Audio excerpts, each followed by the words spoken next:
Hey guys, welcome back to the Paladin's Alliance. Train is in full effect, Blast Bounty is started, and I wanted to take the time to kind of review some of these demos, specifically the ones between Falcons and Ents, because I think this one taught us the most from both a veteran IGL like Glaive and one of these up-and-coming IGLs like Kixen, who kind of show us where the meta of this map is headed, how it's kind of evolved from CSGO, and I wanted to kind of see what changes might need to be made and what is just kind of the nature of this map and how it's going to be, whether we get changes or not.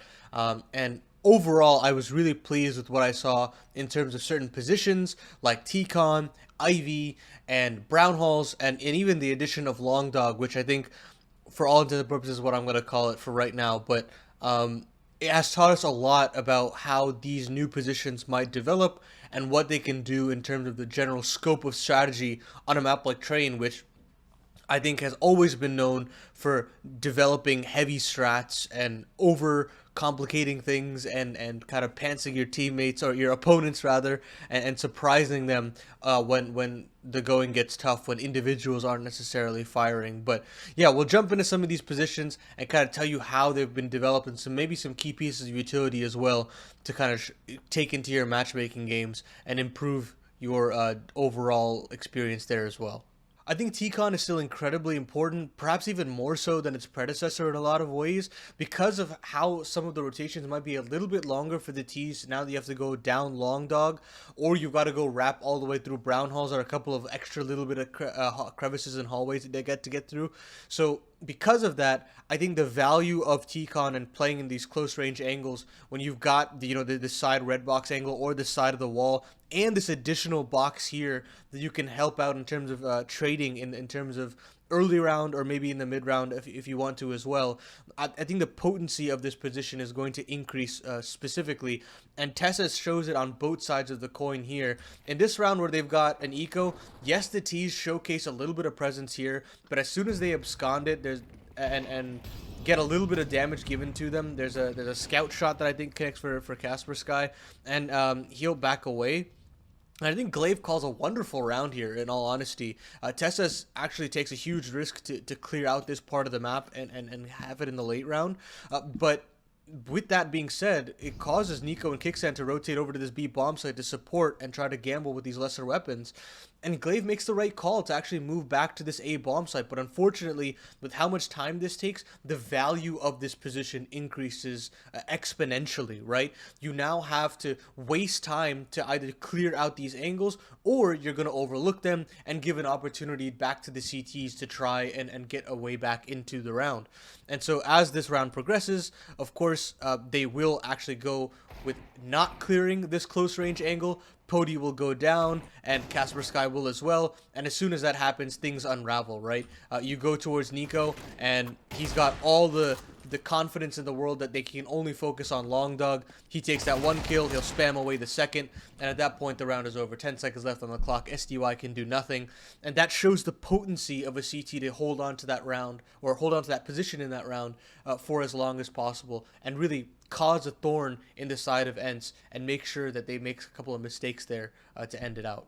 Although it isn't completely necessary to have a player in there late round, but at least showing presence and forcing the T's to either burn valuable utility or burn the clock is super important in the late round as much as possible in case they do want to end on that A bomb site, because without that you can't really have a split going and you don't have that much potency coming in from the Long Dog side of things either. So I'll show you some of the downsides as well, with Tessus on the other side of the coin now on the T side trying to take this position, and without any real forward-facing presence from Ents beyond Casper Sky here, who gets a decent spray through the smoke. Tessus now shows the power of just being able to move through that smoke with a couple of solid flashbangs, and now he can play around this utility and really cause some concern in the camp of Ents. And now he'll just play around this Long Dog smoke. He'll eventually find Glaive there, And after that, Kaspersky is now on an island. He goes down, and Tessus has single-handedly won this round for the Falcons.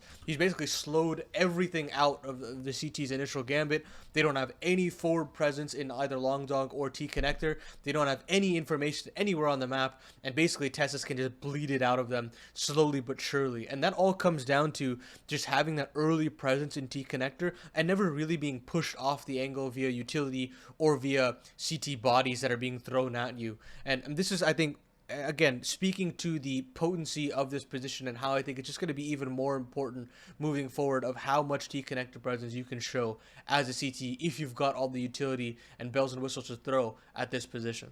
Imagine for a sec that this bomb train, this red train right here, is actually moved all the way aligned with this orange train. And imagine another set of trains down the middle right here. That was old global offensive train, right? And so you would have multiple smokes being deployed here, and imagine if there was another train, another smoke here. Forgive the phallic imagery, but regardless, right?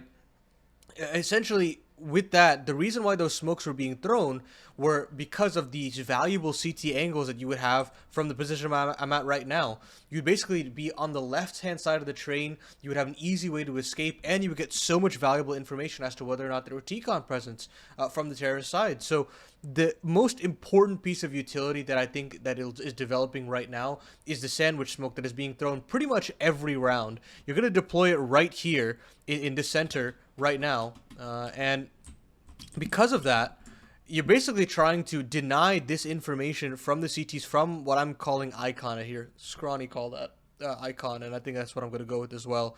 But it denies this early information through to T-con, and it forces basically the only way T's can or CTs can get information is if they swing on this right hand side of the train, or if they push all the way down into this Olaf side of things as well and try to get a little bit of information. But again, you are susceptible to some heavy artillery if you decide to put yourself in the line of fire right here. So super important in the long term to get this sandwich smoke down. And I don't necessarily even have a lineup for you because I'm seeing T's throw it from every spawn that's being given from T-spawn that I'm not even going to go into, but I do want you to keep in mind for your matchmaking games, try to go through and land this sandwich smoke as quickly as possible. It's basically the same emulation of what Go looks like, but of course, since there's less trains, you have to just utilize one smoke, which could potentially even allow you as a T to run down Olaf and do that hell run that you would see from a lot of players way back in the day, in like 2016, 2017, where they would want to charge down Olaf all the way down into hell and kind of surprise the T's, or the CTs rather, in certain situations. So keep an eye out for that. But that smoke is super valuable to kind of clear things up for the T side and give them a little bit of an easier path to starting out these early round situations. One thing I noticed is the underutilization of IV overall, and I think this is probably the most difficult position to figure out if you're an IGL right now, considering how many different angles you have to deal with if you're a T side trying to come through, right? You've got so many different angles due to the introduction of Icon. You've got this angle right here, you can move back over to this train right here, and it's always going to be very difficult for a T to properly scale. I mean, if you just scope up here on the AWP and you look down this line, you kind of struggle to really figure and make out what these potential angles could be, considering how minuscule all of them are and how you would have to clear them out systematically, and you'd probably get shot in the head but before that you could really get a shot off. So in that situation, it's hard to kind of figure out what Ivy looks like. You don't have dedicated Ivy takes yet. It's still developing as it is, and you've still got a lot of cubbies to deal with here if you're a T player that's encroaching, right? So I'm going to go through another round that I think that, a couple of rounds rather, that still shows the potency of Ivy, considering even with the eradication of easier times of claiming this side of Ivy, what you do have now is just an easier time to actually wrap into Old Bomb back in a B, and that all really comes down to if these players in Icon are holding Ivy from this angle and not really necessarily paying attention to this Old Bomb angle. And you'll see through a little bit of trickery and a little bit of chicanery, there's a way of still finding a lot of potency out of this position. And I think we'll see this position specifically evolve as time goes on, because it'll be really powerful for lurkers to just potentially end rounds pretty much in about 30 seconds. Again, as I mentioned before, a lot of times in Go, what you would do is you would either smoke the left-hand side or the right-hand side, and you would maybe throw a Molotov in the opposite position that you weren't smoking off, just so you can have the tees to kind of box out these cubby angles and scale accordingly, and then, you know, play the fade or actually wrap.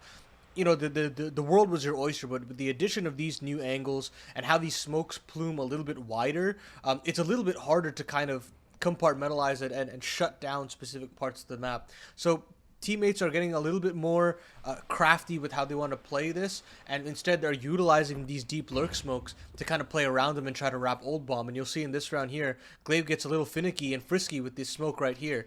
So they throw this one right here, and under traditional circumstances, it would just spread in this angle right here. And with how new this map still is, Kicksan is not aware of the possibility at a potential old bomb lurk. And Glaive just makes his way all the way out. Kicksan is sold by all that spam that his teammate is throwing in. The Glaive gets all the way through into the spawn, and he can continue to wrap. He'll catch the B anchor here eventually. He calls all his players into attack into the Brown Hall side. You can see them moving over there, and as soon as they do, all they got to do is clear out the Brown Halls, which is already clear, and Glaive basically gets them a free B bomb site bomb plant, which all intents and purposes is not a lockdown secured round win by any means, but they do get this advanced position that eventually nets them the round win. And so you could already see the kind of potency that a position like that has, and how you can sow some seeds of doubt if you have that lurk smoke in full deployment. I still think that there's going to be some evolution and development on this side, and even in terms of the reaction from the CTs. I think you can nade open the smoke, try to check and make sure that this isn't just a lurk smoke that is being used by a T, and kind of punish them as soon as you can. Another idea I'm seeing being utilized a lot more is this long dog Brown Halls crunch together from the CTs. And you'll notice that basically, essentially, you can push down this position and wrap in. You know, of course, prior with the introduction of Pop Dog, you wouldn't actually have a fair fight if you were trying to crunch in, considering you'd have to go up a ladder. But now that you've got actual stationary ground, it does mean it's a viable strategy. Unfortunately, though, it's not something that has been kind of learned with the utmost cohesion as of right now. So there are definitely some hiccups. I've seen it actually failing a lot more than it did succeeding, and I think there's a lot of reasons because of that. But you'll see in this round here, Tessus, Nico come in from the long dog side, but Vegas is also thinking about the idea of moving forward, and you need him to be as close to these stairs as quickly as possible. And because he doesn't, Natu and Glaive can kind of pick apart the angles and take kills off one by one. Vegas will get one at the very least, but it's a very failed attempt. The B bomb side is lost, and you can see the downside of it, right? It's an all-in approach that not only gives you a key rotation back into the A bomb side if you choose, but also gives you a free red carpet down into that B bomb side as well. So super important to think about this long dog and Brown Halls kind of crunch, because I'll show you around in the following situation that Ents do on their CT side, and you can see how valuable of an all-in approach it can be and how much it can disassemble the T default. In this round specifically, yes, it's against an eco, but the potency of this play is still there. They don't even have 3 players in this situation, it's just 2. And the way that they weave each other's contact is actually super impressive. So you'll see that Glaive will take first contact after some of these shoulder peaks, and then Natu can kind of strike and play off of it. And as he's fighting and Nico falls, he tries to take that M4, and that's when Casper Kai comes in to make sure and support Glaive and make sure that that valuable position isn't removed. And so you can see the power of this. If you have proper spacing and proper trading, that technique is actually very useful. I'm sure there's some more addition that you can add to this. Of course, there's always this window that you can throw to flash into the Brown Halls. You can always have maybe a player that's flanking, if by any means they get into T connector, that you could flash into this angle. Trying to use any bits and bobs of utility, maybe smoking this initially and then nading to surprise the opponent. There's a whole load of options that I think that could develop in this position, but you can see that this all-in approach gives an option for the CTs to show presence in B halls, cut the map in half, and force either T's to hard commit to this A bomb site, or waste a lot of time and utility to clear out this position before they want to commit to the B bomb site. So there are a couple of avenues here to make B anchors' lives a little bit easier, even considering the site itself was a little bit more out in the open and harder to actually take, or harder to actually keep if you are a CT. I think this newest iteration has got definitely a lot of changes philosophically, as you can see with how the B bomb site looks now. CTs don't necessarily have an easy route in. You know, you think about the ops and their potency and having long lines. Well, now if you miss a shot, you're out in the open. Even if you hit your shot, you're very easily tradable. So it does make things a little bit more difficult for the CTs, but I think overall you can tell that Valve are trying to shift this map a little bit more to the aim side of things, and you can dig yourselves out a lot of situations just by aim specifically, especially as a T, which I think previously, I think you could out-strategize, out-plan, and just simply dominate that aspect of the game to win this map time in and time out. We saw some of the best teams in the world win so many times because of that very reason. When we think about SK, when you think about Astralis, when you think about Virtus Pro. But I do think now you can see teams like Falcons who, in this situation, I don't think were as prepared as Glaven crew and still pulled out the W in overtime. And I think you think about how they were able to do it. You think about Tessis' brilliance on that AK-47, finding a lot of solid pre-firing and finding some solid entries to crack open these bomb sites. And even in these post-plant situations, being proactive to play down these long lines and try to really cause some easier rounds to play out for the end side. I think that up still can be important, don't get me wrong. I think having that long line down into T-Con from Ivy is still mega important. The Ivy angle, of course the Z angle, and the B camera angles as well, all super important. But it can be more easily punished by rifles, and I do think that this is still going to be a fantastic map for players like Donk, who can get very aggressive, who can play around E-Box, play around T-Connector, and try to get into positions as much as possible as a CT. So overall, I still think that there's some changes that need to be made. I would probably still try to add maybe a couple of trains here or there, but overall, I'm really liking where this is heading. It's really fitting the philosophy of what CS2 is like, while still maintaining a lot of the strategy that makes train exceptional. I'm super excited to see it develop. I was a little bit apprehensive, but I think this demo really won me over in a lot of ways, and I hope it did for you too, and you get to learn a little bit as to what to look at and what to look forward to moving forward at the rest of Blast Bounty, as well as some future tournaments as well when Kato around the corner in EPL as well. So hope you guys enjoyed a little bit of a different video where I kind of try to break down a little bit more of the meta and how it's developing. We'll try to make a couple more videos on Train and see how this kind of develops moving forward, and see if any of those kind of predictions that I had are going to change and evolve. And if not, you know, we can update on that as well. So hope you guys enjoyed, and I'll catch you guys in the next one. Peace.